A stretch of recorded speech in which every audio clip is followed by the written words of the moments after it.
7 paragraphs in a second, man. It's true, man. Cocked and loaded, ready to rip me a new one. Yo guys, Jonathan here, and this is gonna be a fun one. The iPhone 7 Plus has been out for a little while now. It is tried, it is tested, and I think most of us could agree it is a pretty solid smartphone. But the Galaxy S8 is here, specifically the Galaxy S8 Plus. It is big, it is beautiful, and we're about to see how these two stack up side by side. Now before I jump in, for the keyboard warrior out there in mid-stroke right now, yes, I realize the iPhone 7 Plus is just over 6 months old right now, but you gotta consider some people may be looking to upgrade right now, and some people may be watching this exact video on their precious iPhone 7 Plus tempted and looking to jump ship over to Android. Plus, at the end of the day, I'm willing to bet that most of you out there will be happy with either of these phones, especially if I were to give one away. And if that's something you wanna see, maybe drop a like down below and subscribe and turn on notifications so you don't miss when that happens. Now jumping into things, I am not going to sugarcoat stuff. The Galaxy S8 Plus is the better looking smartphone. What Samsung has done here genuinely has me excited, and if I'm being honest, makes the iPhone 7 Plus look a little dated. The kicker here for me, and I'm sure for most of you out there as well, is what Samsung is calling their Infinity display. What it is essentially is edge-to-edge glass that gives the middle finger to bezels and looks freaking beautiful. And as far as the footprint goes, if you look closely, the Galaxy S8 Plus is just slightly taller than the 7 Plus, but surprisingly, it is more narrow, which makes it easier to hold in one hand. And honestly, the craziest thing about this, regardless of how close they are in size physically, the S8 Plus is packing a 6.2-inch display inside there, where the iPhone 7 Plus is looking kind of small at 5.5, so those are some serious screen gains. Oh, screen games. Ew. Now, as far as within those 5.5 inches, the iPhone 7 Plus has a resolution of 1920 by 1080, whereas the S8 Plus is packing all kinds of pixels with a resolution of 2960 by 1440. Now, notably, most of those extra pixels are coming vertically, and what that's gonna do is give you a much taller display on the Galaxy S8 Plus, and that's cool, especially if you're holding your phone in portrait mode, because you can then essentially stack layers on top of each other. But if you flip things and watch full screen video like this, then that's where the 18.5 by 9 aspect ratio does get a little bit weird. Specifically, you'll notice 2 black bars on the side of me, and while that definitely isn't a deal breaker, some people may be turned off by it. Now on the flip side, with the iPhone 7 Plus having a 16 by 9 aspect ratio, those black bars are non-existent. In terms of quality, yes, the iPhone 7 Plus is a really solid, great looking display, but if we're talking wow factor, brightness, vividness, if I'm A-Bing the two side by side, I am going with the Galaxy S8 Plus. Now admittedly, I am not the biggest fan of spec comparisons, but for those who gots to know, the iPhone 7 Plus is packing Apple's A10 Fusion chip, which essentially is a pair of dual-core processors, one high performance and then one low performance, 3 gigabytes of RAM, and a 2900 milliamp hour battery. Flipping sides to the Galaxy S8 Plus, that's also similar in the sense where we see a pair of processors, but in this case, that's actually a pair of quad-core processors, 4 gigs of RAM, and a slightly larger 3500 milliamp hour battery. Now this is the point in the video where I explain why I'm not the biggest fan of spec comparisons, because on paper, one might see the 8 total cores in the Galaxy S8 Plus and assume that it is infinitely faster and better than the 4 total cores in the iPhone 7 Plus, when that really isn't the case. Even in things like synthetic benchmarks, take Geekbench 4 for example, the Galaxy S8 Plus barely beats out the iPhone 7 Plus in terms of the multi-core score, and that is with double the cores. Hop over to the single core side of things, and it's a completely different story. The iPhone 7 Plus actually smokes the Galaxy S8 Plus. Now, does that mean the iPhone 7 Plus is infinitely better, faster, and that you should solely base your decision based off benchmarks? No way. The point that I want to echo and get across is that in terms of performance, both of these are really fast phones. So much, in fact, that performance and benchmarks should not be the sole focus of your buying decision. Rather, it is the features around it that kind of bring everything together. Now, giving you an example of where specs aren't everything, what I did was take a 4K video, chop it down to 45 seconds, and then export a 720p version. The iPhone 7 Plus has half the cores, so in theory, it should be slower than the Galaxy S8 Plus, but it actually exports the video much faster, around 15 seconds, where the Galaxy S8 Plus is actually over 20. Now again, this doesn't mean the iPhone 7 is automatically better. If you like Android, I'm sure those extra 6-7 seconds are gonna kill you, but it is a prime example of why you shouldn't always listen to specs, numbers, and benchmarks. Now, as far as the cameras go, while the rear shooters are pretty similar at 12 megapixels, as far as the front cameras go, there is a pretty distinct advantage on the S8 Plus. This features an 8 megapixel sensor as opposed to the 5 on the iPhone 7 Plus, and really beyond those megapixels, I think the Galaxy S8 just simply outperforms the iPhone. What I noticed most about these two shots beyond the wider angle on the S8 Plus being nicer is the dynamic range. With the S8 Plus, you can still see the clouds and the sky, whereas with the iPhone 7 Plus, everything kind of gets blown out. Plus, if you've ever wanted to look like a flying dog with steam coming out of his ears and some oddly placed paws, or a pair of some pretty weird sheep like me and my buddy Rich, you can only do that on the Galaxy S8 Plus. Ooh. Damn, look at that face track. So as far as the front-facing cameras go, to make things a little more interesting, we know both phones are water and dust resistant, so I think it's only fitting that we test it out that way. First up is the Galaxy S8 Plus. Next, we have the iPhone 7 Plus with that sweet gold carbon fiber wrap from Colorware. Now, of course, it is water time.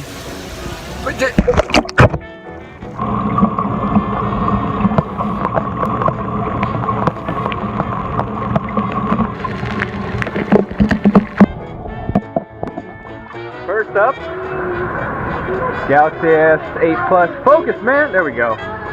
So we're alive, we're working. Following things up with the iPhone 7 Plus, we are back in business. Things are wet, but both passed the water test. And as far as quality goes, let me know with a comment down below what you think looks better.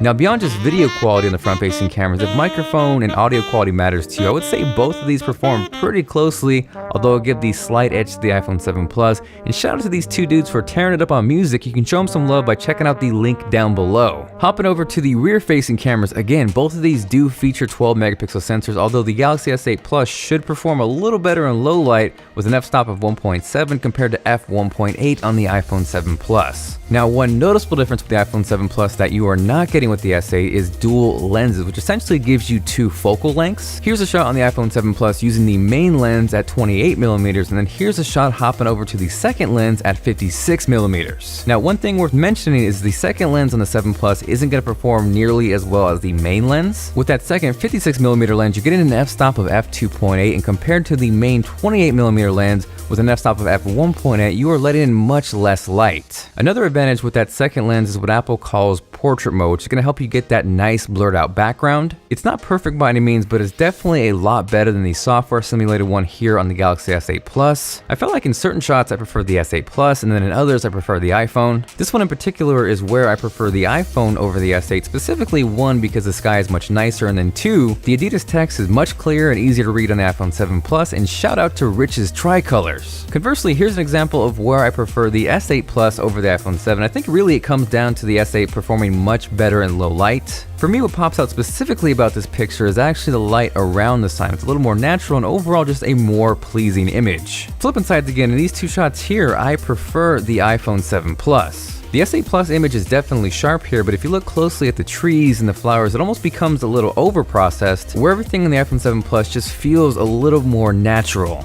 Next, reiterating my point about low light, the Galaxy S8 Plus clearly takes the cake here, and really what it comes down to is out of the box, you're going to get some instantly satisfying pictures with the S8 Plus. It is better in low light for sure, but I think both are really solid cameras, and the iPhone is definitely going to give you a less saturated, less sharpened, and overall more natural image. So here we are on the iPhone 7 Plus, and it's a pretty good low light test since we're pretty much right at sundown. If I'm gonna guess, I'm gonna say the iPhone 7 Plus probably doesn't look as good out of the box as the S8 Plus, but the stabilization is probably gonna be top notch.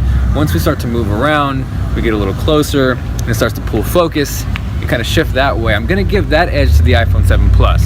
So here we are over on the S8 Plus. Not exactly sure how this looks. Rich, how's it look? Not looking as good as the iPhone. Apparently not as good as the iPhone 7 Plus, but you guys let me know with the comment down below.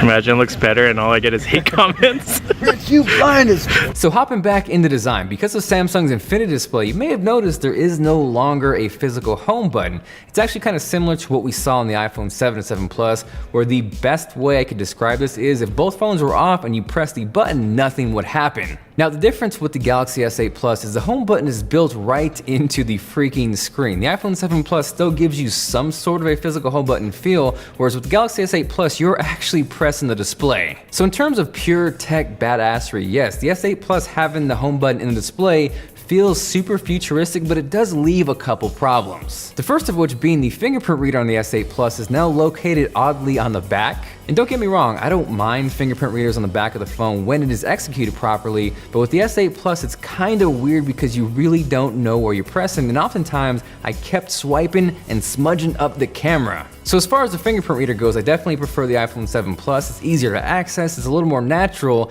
and it really makes me wish Samsung would have gone the extra mile and put the fingerprint reader into their Infinity display. If you hop into settings, there is actually an option where you can unlock your phone by pressing the home button from your lock screen. The problem here though is there is no level of security, and again, if Samsung could have incorporated the fingerprint reader here, it would have been amazing. Yes, the S8 Plus has an iris scanner, it has face unlock, but those still feel a little gimmicky at this point, and I really have no desire to unlock my phone with my face. Now moving on, we're gonna play a game of things I really like on the S8 Plus, starting with USB-C. As most of you are aware, Apple uses their proprietary lightning cable, and it really makes me wish Tim Cook, please man, move on to USB-C, because if everything was one singular cable, it would be amazing. Next to that sweet USB-C port, you'll also notice on the Galaxy S8 Plus, there is still a headphone jack. Speaking of headphones, a pretty cool move Samsung did here was to incorporate a pretty sweet pair of AKG headphones in the box. These supposedly are around $100, and if you compare these with the lightning-based earpods which sell for $29,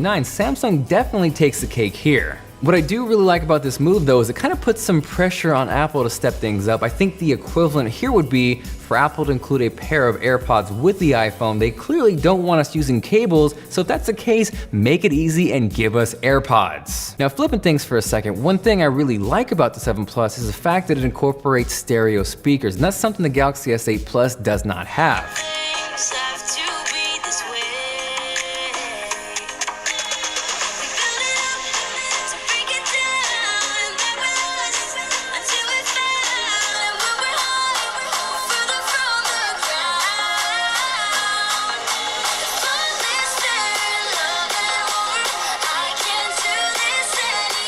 Now I totally understand hearing those two compared side by side through video is not better than hearing them in person, but I will say the Galaxy S8 Plus does hold its own in terms of volume, but as far as sheer sound quality and clarity, the stereo speakers on the 7 Plus definitely sound better. Now as far as battery life, even though the iPhone 7 Plus is technically a smaller capacity, whenever I've used one I've never had a problem getting through an entire day, and they're actually pretty close in terms of battery life. A couple of other cool things with the Galaxy S8 Plus is you're getting micro SD card expansion up to 256 gigabytes. Beyond that is Bluetooth 5.0, which is kind of cool because you can control two separate Bluetooth devices independently, something you cannot do on the iPhone 7 Plus. You also have wireless charging on the S8 Plus, even though whenever I bring up wireless charging, everyone freaks out because no one actually likes wireless charging, but you have it anyways. Now, I'm not gonna dive too much into Bixby, although I will say I cannot stand the dedicated Bixby button on the S8 Plus because every time I go to press the volume rocker, I activate Bixby and Bixby, why you been such a... Why don't you ask your little girlfriend, Google Assistant, or Siri, your side chick? Also, there really isn't a whole lot to cover on iOS versus Android. Each of them have their strengths and their weaknesses. Android is gonna get you a ton more customization and tweakability, and iOS is gonna get you iMessage. So at the end of the day, you can see the Galaxy S8 Plus is gonna put a ton of pressure on Apple with the iPhone 8, and stacked up next to the iPhone 7 Plus in terms of sheer technology, the Galaxy S8 Plus is definitely the cooler phone. Aside from that, thank you guys very much for watching, and about that giveaway, that is going down right now. I've teamed up with Miss Crystal Key. We're giving away a brand new Galaxy S8 Plus and iPhone 7 Plus. For a chance to win, make sure you're subscribed here as well as her channel, and if you guys cannot get enough of camera comparisons, she did a much better job than me. You can check that video out here. Go watch it now. This is Jonathan, and I will catch you guys later. Damn, 58 strokes a minute. How many strokes a minute you do, Rich? Yeah, it's like 100 something. 100 and something?